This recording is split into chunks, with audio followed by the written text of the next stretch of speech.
probably the Rookie of the Year. It gives me great pleasure to award you with this NBA Rookie of the Year award.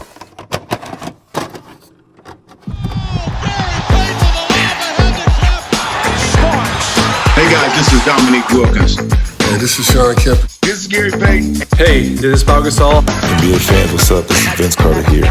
Hey, what's up? This is Matt Barnes. If you're an old school NBA fan like I am, make sure you check out the Basketball Time Machine with my man Sean David. Hey guys, what's good? Welcome back to the Basketball Time Machine. My name, of course, is Sean David. Let's talk some old school NBA basketball. Now, as you know, there are countless videos about NBA legends talking about other NBA legends, and I was kind of surprised to see that there was not a single one, at least to my knowledge, about Chris Webber, who to me was always one of the greatest power forwards of his generation. And I thought, okay, let's give the man some respect and give him his first NBA Legends Talk About Chris Webber video. But before we start with that, let me ask you guys for a small favor. Please subscribe to the channel and like the video if you enjoy the content. All right, you guys, let's do it.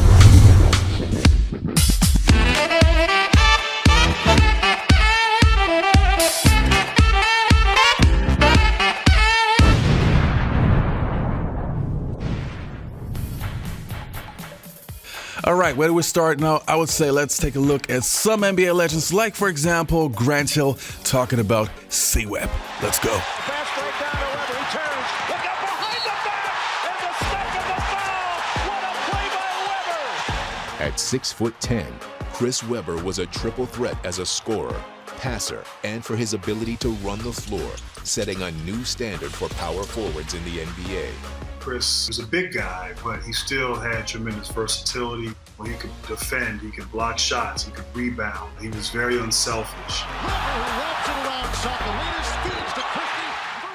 From his early days in youth league ball, Webber showed he was way ahead of the competition. This guy came in with the ability and the skill to go coast to coast and dunk the basketball at 13 years of age. At that moment, I knew that he was going to be a special player. After starring at Detroit Country Day in high school, he would go on to the University of Michigan.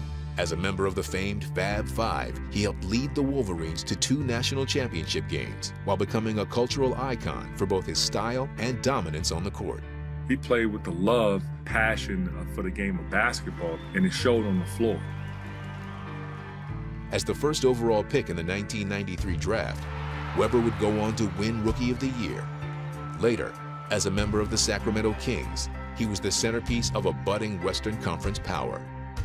Chris was our all-star, the key player, that everything was around him. He helped everybody on the floor become better players, and he was a glue and keep that team together.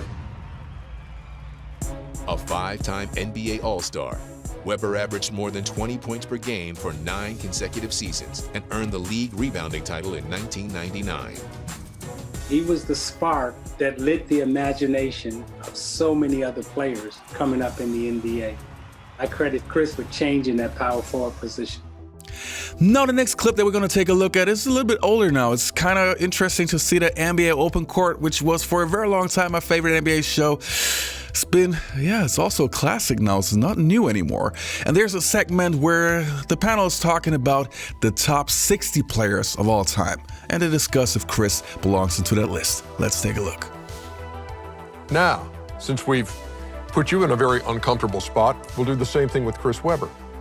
Only thing I have to say in my behalf is that Dirk, KG, and Tim know me really well. That's all I got to say. Okay, That's good all I gotta case. say. You know, good case. No, I'm not even saying put up. You know what? Regardless, I think people know my affinity for C-Web. He's gonna be in the Hall of Fame. He should be in the Hall of Fame. Because if you look at his track record, okay, Fab Five. No disrespect to those other Fab Four. This is NBA though now. I know that. Hold on for a second. Okay. But I'm just talking about. I'm getting to my point. Okay. Don't make me come slap the hell out of you. Oh yeah. And all Hey, this Shaq had to you. I already know that. If Shaq comes forward, there's gonna be some furniture moving. Yeah, come home. When you sat down, there was furniture moving. Whoa, yeah. What happened? Now there's going to be furniture moving again. So you look at the Fab Five. Like I said, no disrespect to those first 4. He was the man on that team. He goes to Golden State. Rookie of the Year. Rookie of the Year, but they win. They make the playoffs. And he wraps around his back and dunks on you and makes a commercial out He of it. goes to D.C. and they win. Then he goes to Sacramento and they really win. So you talk about, Sean just said something earlier about impact on the game. Everywhere he went, Sacramento wasn't any good when he went there. The Bullets never made the playoffs until he got there. Nobody thought about the Warriors until he got there. So he's going to get my vote as in that next group. Okay. I will say. So let's see a show of hands on C. Webb. I said his name first, and y'all just. I'll go with C. Webb. Now the next clip that we're going to take a look at is of Mike Bibby, who we all know played alongside Chris Webber and who has very, very, very much respect and high appreciation for the guy. All right, let's take a look. He was probably the best player that I think I played with. As far as he held himself accountable. You get a lot of guys that, it wasn't me. It wasn't me. Right. And Finger pointers. Yeah, and he would always be like, shit, that's my fault.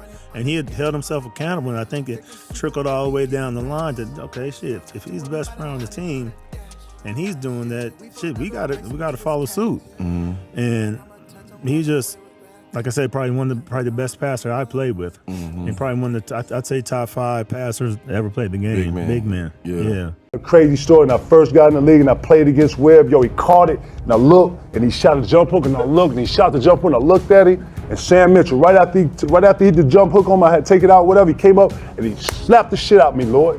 Slapped. I said, what the shit? You can't do that out here. Can't be a fan out here. I know you love him. You gotta bust his ass though. And that was the last time that ever happened. Straight up. He slapped the dog shit out of me in the game.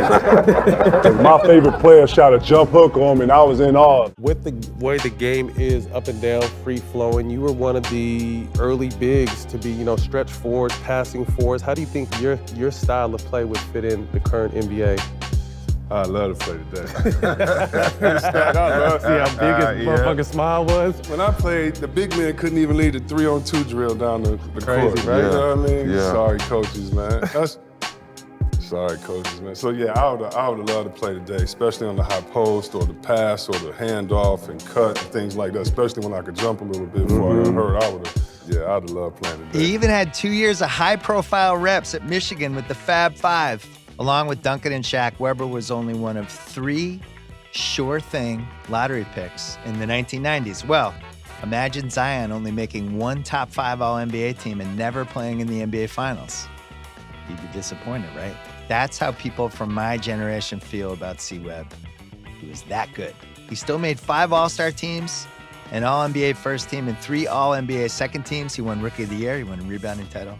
He was the league's second best power forward from 2001 to 2003. Better than KG, not quite as good as Tim Duncan. He submitted a 3-year peak of 25, 11, and 5 for a series of memorably entertaining Sacramento teams. He earned nearly $200 million in salary house, more than any pre-LeBron star other than MJ, Shaq, or KG. But he played 70 games or fewer in 9 of his 14 seasons. He left 2 franchises in absolute shambles. Actually, 3. We'll get to that later. He missed 283 games.